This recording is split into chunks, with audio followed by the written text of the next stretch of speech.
Hey, what's going on, guys? Welcome back to Tip Top Sports. Today we are ranking the best free agents for this 2021 offseason. At number 20, Derrick Jones Jr. from the Portland Trail Blazers, a forward with a player option. Derrick Jones Jr. may pick up his $9.7 million player option rather than testing free agency after a season that he began as a starter but ended out of Portland's main rotation. The Blazers view Jones as a 3-and-D forward, a role in which his 32% three-point shooting on low volume at 3.7 attempts per 36 minutes was a major shortcoming. I think he's way more effective as a power forward despite standing just 6'5" because of a reported 7-foot wingspan and the leaping ability that allowed Jones to win the 2020 Slam Dunk Contest. At number 19, Spencer Dinwiddie, a guard from the Brooklyn Nets with also a player option. A partial ACL tear suffered in the season's third game sidelined Dinwiddie the remainder of the campaign, though he was cleared to return to basketball activities after the Nets were eliminated from the playoffs. If healthy, Dinwiddie could easily beat this projection, which is based on the 21.3 minutes per game he averaged in 2020-21, in part due to the injury suffered early in the third quarter. At number 8, Enes Kanter from the Portland Trail Blazers, a center who is an unrestricted free agent. Kanter's defensive limitations were on full display in the playoffs, when he had a tough time dealing with the Denver Nuggets pick-and-roll attack. Before that, Kanter helped the Blazers survive the absence of starting center Jusuf Nurkic thanks to his stout offensive rebounding and high percentage finishing. As a result, Kanter rates as an above-average contributor in addition to more impressive box scoring stats than fellow free agents Andre Drummond and Richaun Holmes. At number 17, Victor Oladipo, a guard for the Miami Heat who is an unrestricted free agent. This projection doesn't factor in the time Oladipo will surely miss after a May surgery to repair his right quadriceps tendon. The doctor who performed the surgery, orthopedic surgeon Dr. Jonathan Glashow, told our Adrian Woj he's optimistic Oladipo could be cleared to return to full contact basketball as soon as this November. It's tough to know what to expect from Oladipo when he returns since he was hampered by the injury the past 2 seasons. Oladipo's box score stats declined substantially, however, so we'll see. At number 16, DeMar DeRozan, a forward from the San Antonio Spurs who is an unrestricted free agent. On a 1-year deal, teams can still expect high-caliber starting play from DeRozan, who will turn 32 years old in August and averaged a career-high 6.9 assists per game last season. Similar players, including Richard Hamilton, who was out of the league by age 35, experienced a sharp decline in value in their mid-30s. At number 15, Norman Powell, a guard/forward from the Portland Trail Blazers with a player option. The Blazers presumably preferred Powell because he's the better player now, and he's a better fit defending bigger opponents alongside Damian Lillard and CJ McCollum. Portland's starting lineup with Powell ranked 3rd among all lineups league-wide that played more than 300 minutes with a plus 13.4 net rating, meaning re-signing him will surely be a priority for the Blazers. At number 14, Gary Trent Jr., a Toronto Raptors guard who is a restricted free agent. In a convenient bit of symmetry, Trent appears directly above Norman Powell in the projections after the 2 similar wings were swapped for each other at the deadline. Trent comes out ahead over the next 3 years because he's younger, 22 compared to 28 for Norman Powell, and has the superior RAPM rating.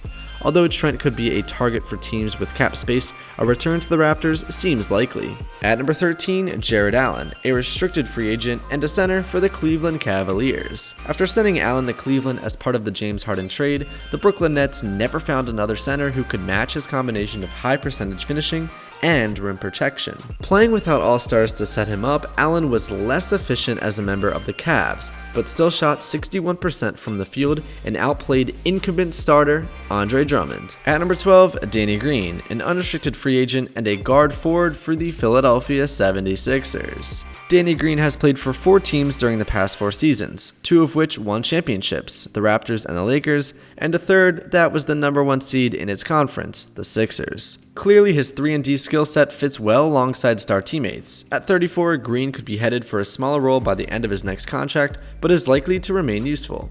At number 11, Kelly Oubre Jr., an unrestricted guard forward for the Golden State Warriors. Oubre's time with the Warriors got off to a rough start as he shot 7 of 51, which is 13% from 3 in the season's first 10 games. From that point forward, Oubre was more or less his usual self, although the fit was still awkward.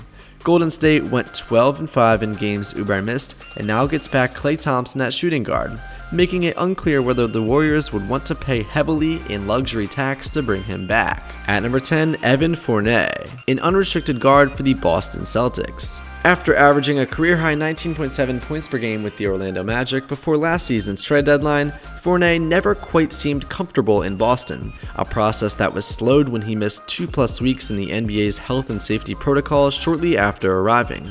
Dealing Kemba Walker for Al Horford and Moses Brown gives the Celtics more flexibility to re-sign Fournier and give him a longer period to acclimate. At number 9, Mitchell Robinson, a team option center for the New York Knicks. The Knicks have an interesting decision to make this week on Robinson's $1.8 million team option. Although Robinson would surely make more next season, declining his option would make him a restricted free agent and allow New York to work out a long-term deal without the risk of losing him as an unrestricted free agent next summer. At number 8, Mike Conley, an unrestricted free agent guard for the Utah Jazz. At age 33, Conley is coming off his first overdue All-Star appearance, but the question is how long he can keep playing at this level. My predictions have him 4th in 2021-22 value among free agents behind Leonard, Paul, and Lowry, but declining in value nearly by half through 2023-24. As a result, Conley is the clear 3rd best veteran point guard on the market. At number 7, Duncan Robinson, a restricted guard forward for the Miami Heat. One of the NBA's premier sharpshooters, his 523 pointers over the past 2 seasons rank 2nd in the NBA in that span, Robinson has particularly excelled in terms of his RAPM impact. Over the past 3 years, his plus 2.8 rating ranks 7th among free agents, and nearly all of the players ahead of him are in their 30s. At number 6, Devonte Graham, a restricted guard from the Charlotte Hornets. A 2nd-round pick in 2018, Graham hits restricted free agency after 2 seasons of shooting better than 37% from three-point range while providing sure-handled ball handling at point guard. At age 26, Graham's next contract should take him through his prime years. At number 5, Kyle Lowry, an unrestricted guard for the Toronto Raptors. With the Raptors likely to select a guard at number 4 in the draft, Lowry might be the best gettable unrestricted free agent on the market.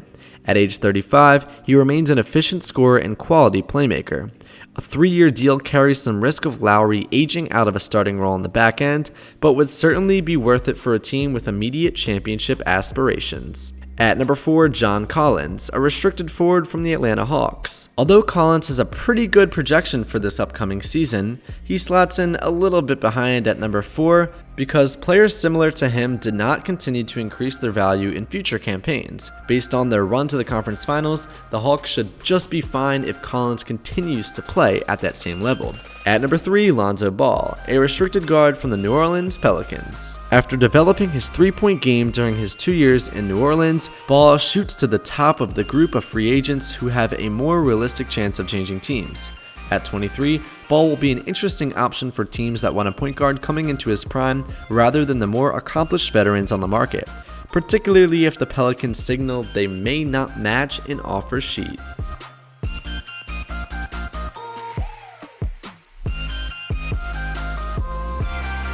At number 2, Chris Paul, a player option guard from the Phoenix Suns. Chris Paul has a handful of options for how to play out the summer.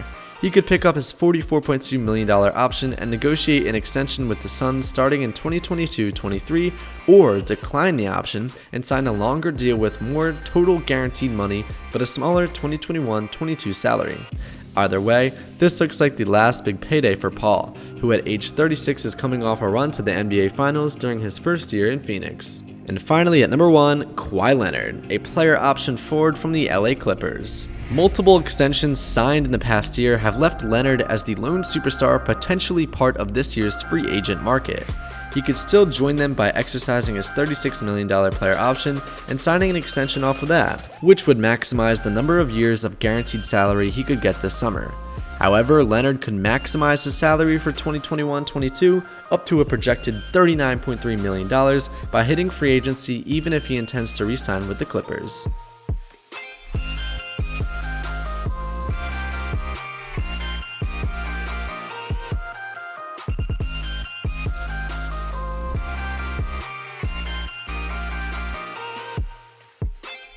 Alright guys, thanks for making it to the end of the video on Tip Top Sports. If you enjoyed, make sure to hit that like button, subscribe, and comment down below which free agent you think is the best. I think it's Chris Paul, and we'll see you guys next time. Have a great day.